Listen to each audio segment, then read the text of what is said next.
This is really all about technology providing options and the physical and mental availability of these options in obtaining qualitative level information. I think some researchers should really stop believing and thinking that there is only one great way to do qualitative work. It's not academic. It's not about feeling good. It's not about you.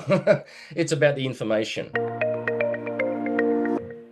Hello, everyone. It's Rigas again from the Practice Research Agency. And again, I've been noticing posts online in the professional sphere, opinions, let's say, from fellow researchers about qualitative research and about AI. There was a post recently, and it kind of stood out because, well, it doesn't really stand out in the sense that many people still believe this, unfortunately. Many researchers still believe this, unfortunately. Yeah. The posts are arguing for the absolute power and value of direct qualitative research, of what we call traditional qualitative research, which is physical, face-to-face, either depth interviews or groups or triads or duos or whatever the case may be, even bigger groups in that you get to actually speak to real people in the same physical environment. Okay, and they're arguing that this surpasses anything else, right? The ability to get close to people, up personal, uncovering real drivers of behavior and attitudes, and the relationships between all those things in respondents and consumers. Uh, yeah, they still believe that direct qualitative methods are the best way in order to get this. And I'm going to explain now why I believe this is an incorrect conclusion for researchers to be making, and also quite a dangerous conclusion for qualitative researchers to be making, because their beliefs are founded on emotion. They're founded upon kind of feelings. We feel that when we speak to someone, we're getting more from them. We feel when we're in the same room with people physically that there is a certain level of interaction there that isn't there otherwise, and that we get certain things from them. We feel that when we're in someone's home doing ethnography or whatever, that we're there. We're up close, we're personal, we're getting the feelings, we're getting the lay of the land, of the surroundings, all of the getting that context, that richness that qualitative researchers, all researchers talk about, but particularly in the qualitative arena, that's the richness. Now, where does this all come from? Now, this all comes from, well, firstly, there used to be only, in a sense, two choices when it came to collecting information from people.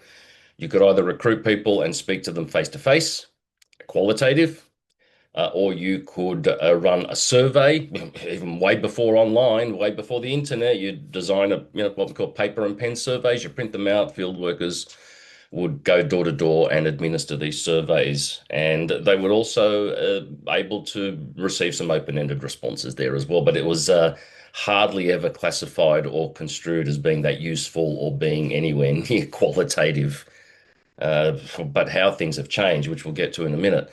So the idea of the getting up close and personal to people, of course, comes from the psychiatric, psychological counseling fields, where you deeply engage with individuals in order to understand them and ultimately to help them. And of course, as market researchers, we are engaging with individuals to understand them and what they need, but it's to help the client. Okay, it's to help the client with their branding and the product or whatnot. So yes, it's slightly different, but the central paradigm, which is you get up close and personal with people in order to understand this, comes from there, and then all the stuff about projection and projective tools and all that sort of stuff comes from that area as well. So that's where we started, and that's basically was also the inception of market research, and I think quickly followed by quantitative polling, like the Gallup poll and all that sort of stuff, which is now, I don't know my history that well, but Gallup poll might now be close to 100 years old, the original Gallup poll, I think. I would have to check that. But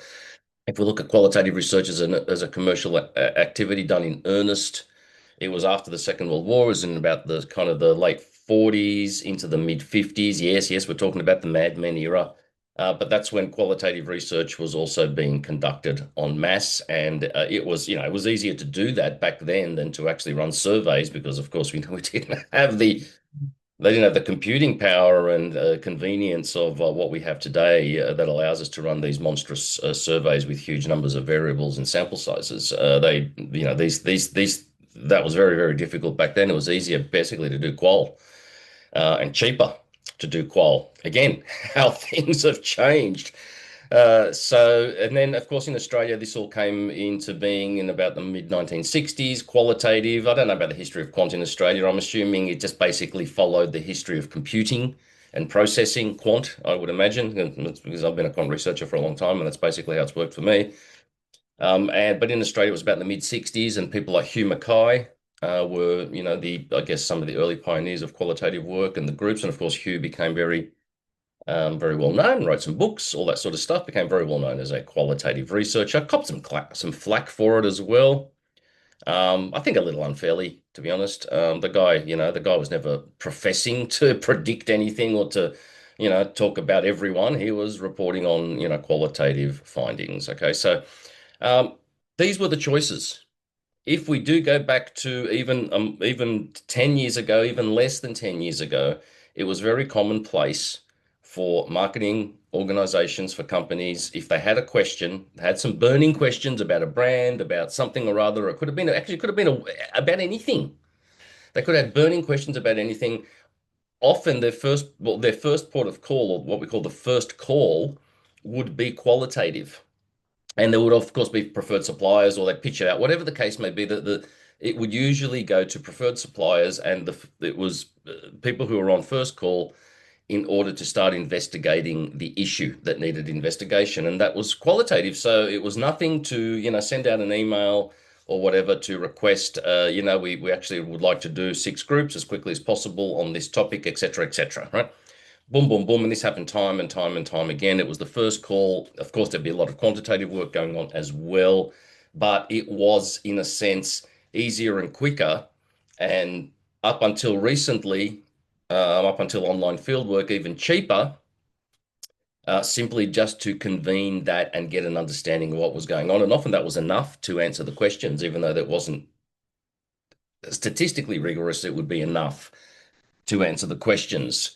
And that then became the power of qualitative research. It was kind of just a continual, never-ending series of depth interviews, groups in particular, ethnography less so because it's harder to do, but nevertheless, this was all going on, and it was all face to face, and there was had to travel to do groups, had to travel to do everything to people's homes, etc. Nothing was online. Everything was entirely physical and face to face. And that went on for quite a long time. And a buyer then of market research in an organization or a company who needed some research had these two choices. We could do the qual, or we could do the quant, or we could do both, of course, budget and time allowing, and importance of the subject matter permitting, they would do both. But why would they do one or the other? Because that's all they could do. That's it. They were the only choices. These were the choices. Everyone used it, and therefore everyone was satisfied with it, because what other choice was there? Qualitative research obtained its pedigree from the fact that there were no other choices at the time. This was the only way that you could collect this type of information from people. And in the process, it also took on a somewhat mystical aura that, because we're all in the same room, because I'm talking to you personally, because I'm in your home, because of whatever, then no, we get these feelings, and qualitative researchers started to get these feelings, and I have to say from experience, having done thousands and thousands of qualitative interviews and groups and whatever, ethnography, the whole lot, is that, yeah, you do walk away from a lot of groups, from a lot of interviews, from meeting a lot of people with a very warm and fuzzy feeling. Yeah, you do. And it's quite enjoyable to do the actual group or interview itself, because you are interacting with people. They're expressing themselves, right? You are connecting in some way, and it feels very good. There is no doubt about that. Is actually one of the cornerstones of the qualitative profession. It was the emotional thing. It was that emotional pull of that feeling of human connection that you get when you are a qualitative researcher speaking to all these people. So it's so it takes on a bit of a mystical aura, and so therefore what we do is we associate that with the subject matter and the information that we need. Because the reality of qualitative research, like all research, is that we are there to obtain information to answer certain questions. And I have to say that the market research organizations that took more of a business angle rather than a methodological angle, and I'm not being critical about this at all, I'm actually being quite complimentary about their vision, uh, is that they focused less on methodology and more on answering the questions, right? And more on the marketing implications. They focused less on, what I might call bullshitty psychological sort of stuff that really had no bearing on the marketing, but was interesting, sure, really interesting, but really didn't have much bearing on the marketing or anything like that. They didn't focus on that so much. They focused on answering the marketing questions, right? So, so they were clever in the sense that they demystified the qualitative research process and just used it as a tool to collect information and to answer the right questions for their client. And this proved to be a very, very successful business concept for agencies. The most successful agencies are the ones that did that, in my opinion, right? Whether we like to admit that or not, I think that is the truth. They were the first to, in a sense, just look at the qualitative space and strip away all of that emotion from it and strip away that emotional connection that qualitative researchers have to it, right? And say, hold on, we're there to collect information. And so therefore, what we need to do is collect that information efficiently. And then the big deal is translating that information into something, answering the marketing questions, right? And no, in a sense, no more and no less.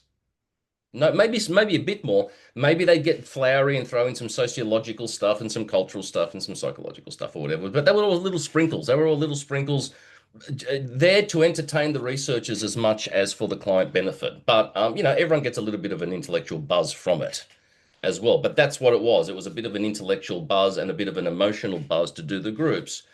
Whereas what we're really after is the information. So let's move forward now. Let's move forward to the technological innovation and the paradigm shift that happened during the lockdowns that has now completely transformed the qualitative research industry in the sense that it has provided options. Beforehand, your options were depths or groups or something like that, right? Now your options are actually, you've still got those options and they're still utilized and they're utilized a lot, but I would hazard to say they're utilized less. And I'll explain why in a sec. Okay, so let's shift to the technological revolution, which is the ability to communicate with people online, like I'm doing now, like we're all doing in our Teams and Zooms and Google meetings and all that sort of stuff, where that has now become the norm. All right, so let's go into that paradigm now. Immediately, even before the lockdowns, when the technology actually became available but was not yet widely adopted, most qualitative researchers, and I say most because not all, okay, and again, not all, it depends on the paradigm of the qualitative researcher. It depended on whether they identified themselves and their identity and their personality and their sense of being as being a qualitative researcher who gets up close and personal to people, or whether they identified themselves as a business person whose job it was to collect information on behalf of their client and give them answers. Do you see what I mean? So there were two distinctive paradigms in the qualitative arena, and the agencies and the people who had already kind of demystified in a sense or put less importance on the methodology of the qual and the exact methodology, but just used it as a data collection tool like everything else, were the ones who jumped on the online experience immediately, because for them this made a lot of sense. For them, it's like, well, actually this is now really, really good because I never cared about the warm and fuzzy stuff because, I mean, I just knew that was just kind of there to make me feel warm and fuzzy. What I cared about was the information. And so what they were finding was that they were able to get the same information from people off a screen and then from several people in groups. Okay, now we're all doing it, right? I've got now, I mean, not just now, many for years, 5 years, we've been running everything online, right? So now, and that's just the start. So that was a that I can't even begin to like as a qualitative researcher who spent a lot of time doing it, dropping the expectation that we all had to be somewhere physically to run a group or to conduct an interview was a revolution for the qualitative practitioner. One, it scared them because they felt that they weren't going to get the same info anymore, so they were going to become superfluous.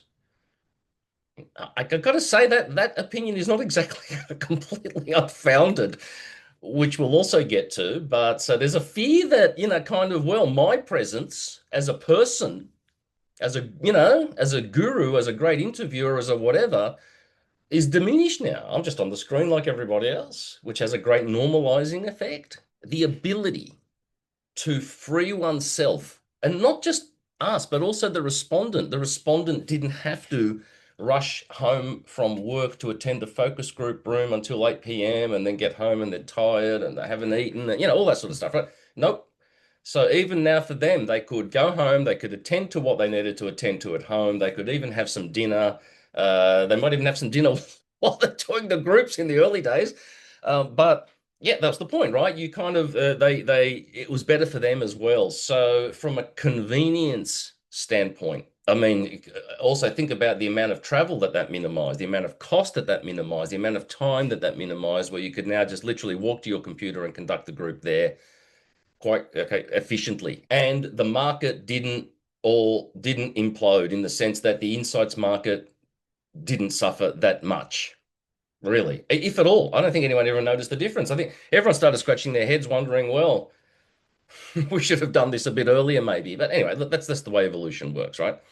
So let's then move on again from that quite quickly now. Only a number of years, really, until the inception now of AI. This is now what has really, really spurred the posts about how important it is that we still maintain traditional qualitative methods, et cetera, et cetera. And however, now I kind of agree and disagree with that. I agree with it from the point of view of, yes, a traditional qualitative group, an interview, an ethnographic interview, face to face or whatever, is still part of the possibility of tools and methodologies that we can employ and do employ. And, I mean, the group rooms aren't empty, right? And do employ to obtain certain types of information. And there are certain projects where you really just have to run groups. I mean, there's just if they can be online groups, it's fine, but you just have to run groups. I mean, okay, you can't really do it efficiently well enough in any other manner, okay? Because it's more instantaneous, it's more dynamic. Okay, everyone who does qualitative research or who knows about it knows exactly what I'm talking about. There are certain things that must be done in that context, absolutely still. But it is now a tool in the qualitative arsenal. Because after we went online and started doing all these groups online very, very quickly, or even around the same time, we started to do these things called, those are the online boards where you would recruit now quite a lot of people, 40, 50, 60, 70s, depending on the budget, 100 people. Of course, everyone, you would, assign them a task every day over 4 days, and they would feed back on the task qualitatively, pictures, comments, whatever, right? Even films of them doing stuff, videos of them doing stuff. And they would post this all back. We would not interact with them at all. We would not meet them at all, really, nothing like that. And it was more like a quantitative thing, but it was qualitative. And then we would collect all this back and analyze it, whatever, right? So that became another tool. That was actually became a very, very popular tool. There's no doubt that the use of that methodology in qualitative work led to a noticeable decline in, let's call it traditional face-to-face direct interviewing. There was a noticeable decline, and that had actually shifted to these, I don't know if I want to call them the online boards. Then, of course, we get to AI.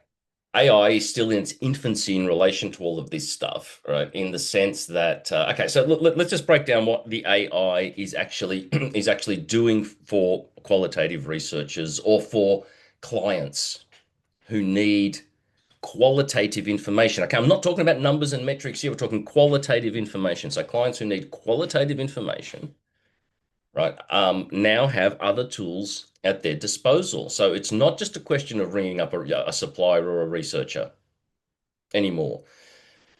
And this is where things change dramatically. It's the concept of first call. Now, if anyone's been involved in the music industry and in the session music industry, you'll know understand what a first call means. First call means I need a piano player for this song. Producer, ring, ring this guy. Okay. He's tops. Right. That's first call. Okay. You get the gig, you get paid. All right. That's first call. It was the same here. You became a you qualitative work and agencies and the successful practitioners relied on being first call, non-competitive, right? Selected already, first call for a bunch of things and from a bunch of different clients as well. Of course, as long as they were not competing, right?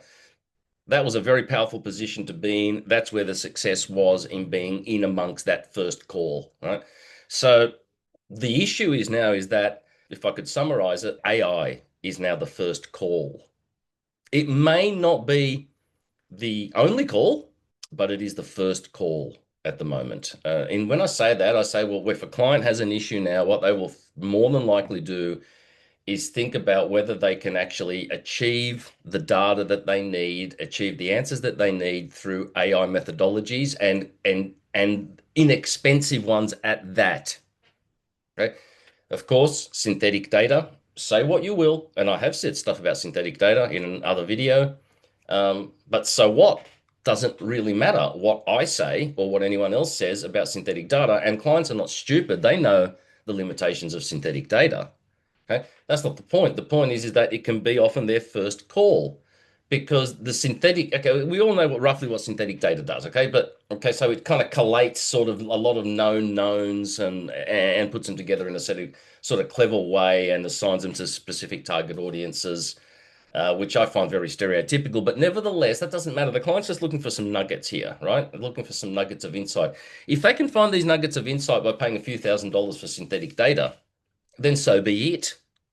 It's qualitative, it is synthetic, but it is based upon, I guess, what's going on and what people have said to a large extent. It's the AI is collecting all of that. So the AI functions as a an amazing collector and synthesizer of secondary data that's already out there. This is a huge use of the AI, and in fact, one of its biggest initial inceptions was this let's collect everything that's out there already about your brand or whatever the category, whatever the case may be, and let's start there because it's inexpensive. The AI does all of this work very, very quickly, spits it out for you. You can peruse that, see what's in there, and then you can decide whether this is enough or whether you do indeed need to engage in some further, let's call it more proper type research where you're going to actually get some interaction with people and so forth. Yeah, but first call is can I get the answer from a more inexpensive, faster AI solution? An increasing percentage, probably, actually, I don't know, and a percentage of whether it's increasing, but a percentage of the time, the answer is going to be yes.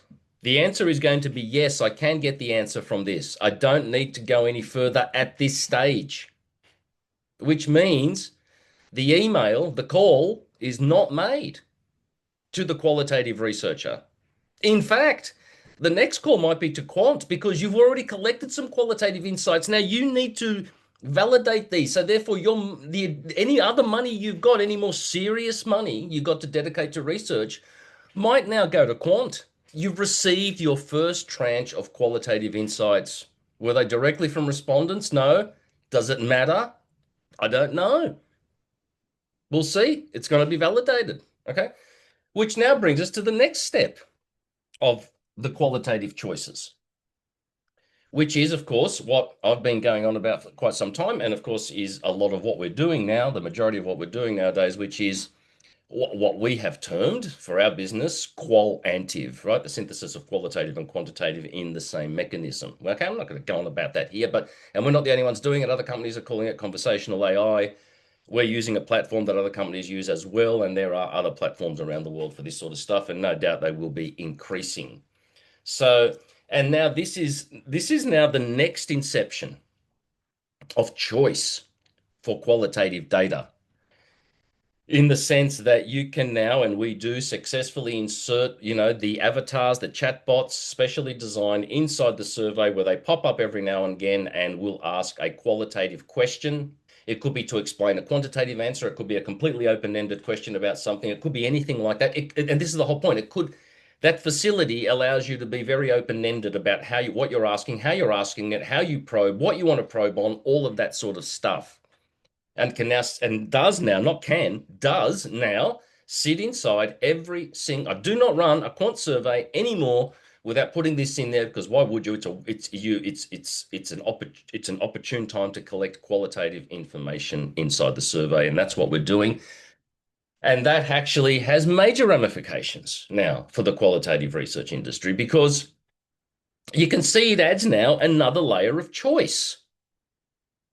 So Qual, which used to be I can just do these direct interviews, has now become, well, no, I can also look at synthetic data. I can use these boards where I recruit more people and get them to, feel like we've discussed. I can do these boards, but then I can also use these chatbots inside surveys. So therefore, I can now basically, for a fraction of the cost of running a qual and quant two-phase qual and quant project, like used to be almost the norm in a lot of situations. All right, for a fraction of that cost, we're able to say, right, I can glean my initial qualitative uh, insights, hypotheses, whatever, through other mechanisms, much cheaper. It could be synthetic data, it could be some boards, right, or whatever. And in fact, the client can actually even administer this themselves. They don't need to actually engage another researcher, external researcher to do it. They can, using technology, they can administer it themselves. Because obviously, a lot of buyers are researchers. They had worked on both sides of the fence as researchers, so they're able to do it.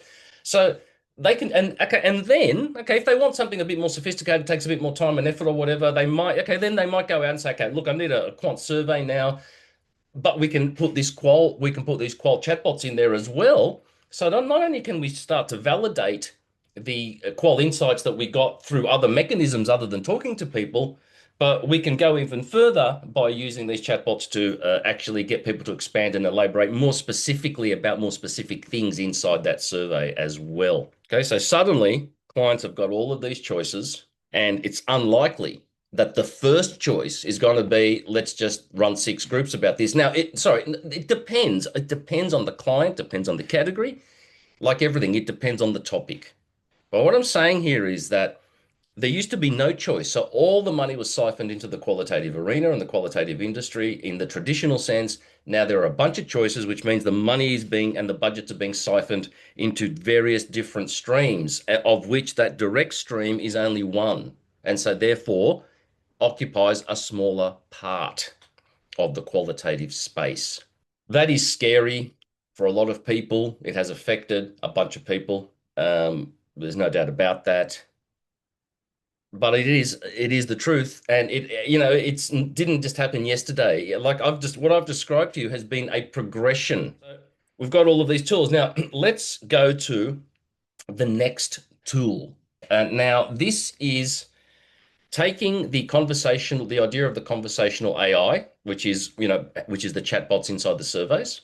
This is now taking it to the next level. Now, when I say the next level, let me explain to you the current paradigm of qualantive or conversational AI, whatever you want to call it yourself. It is basically a quantitative paradigm. It's still a quant survey, and it's mainly full of quantitative questions.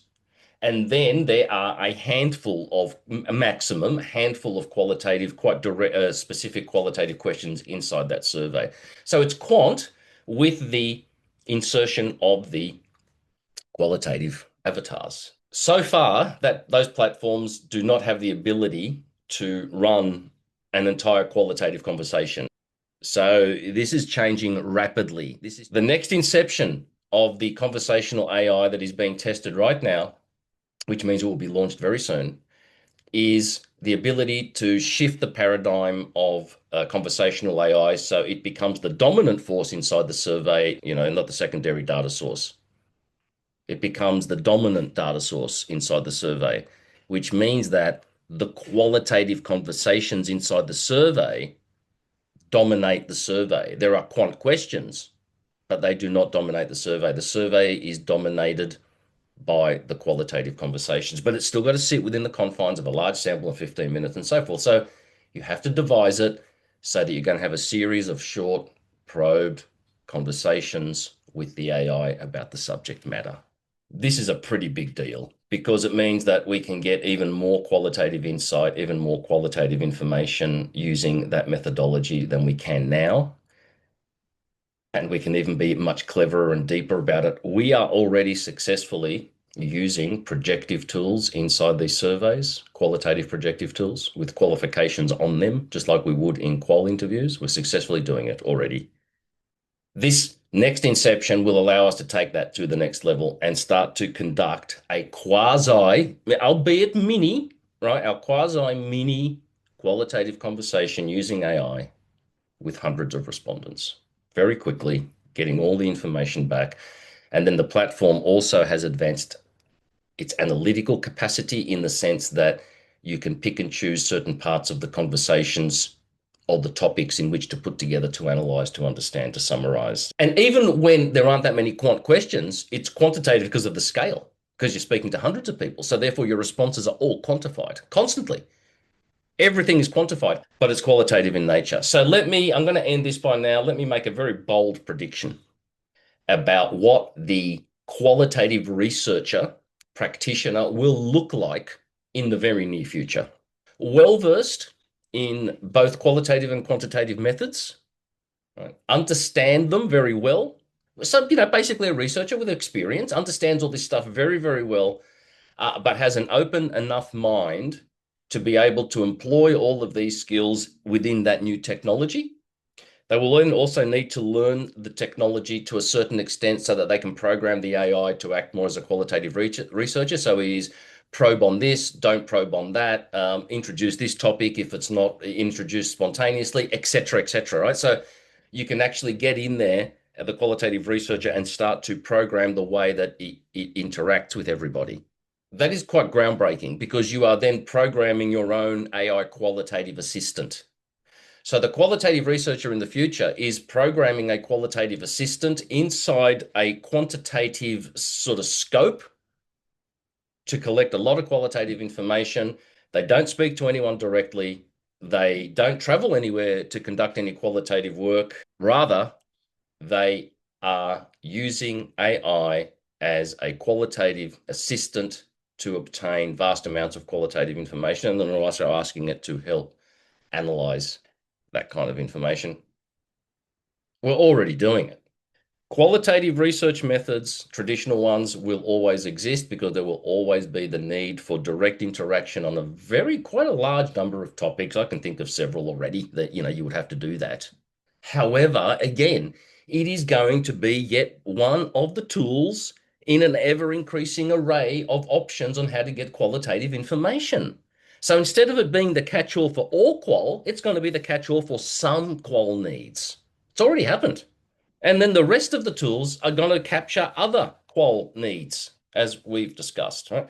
So that's what this is really all about. This is really all about technology providing options and the physical and mental availability of these options in obtaining qualitative level information, right? So I think really we need to really stop saying. I think some researchers should really stop believing and thinking that there is only one great way to do qualitative work, because it is simply not true. You can obtain great insights with great efficiencies using any of these other tools. It's not academic. It's not about feeling good. It's not about you. It's about the information, right? It's about the information. And that's what this technology has done. This technology has really highlighted the fact that it is actually about getting the information in the best and most efficient way possible. So that's all for today. Thank you very much for listening again, and we will speak again soon. Goodbye.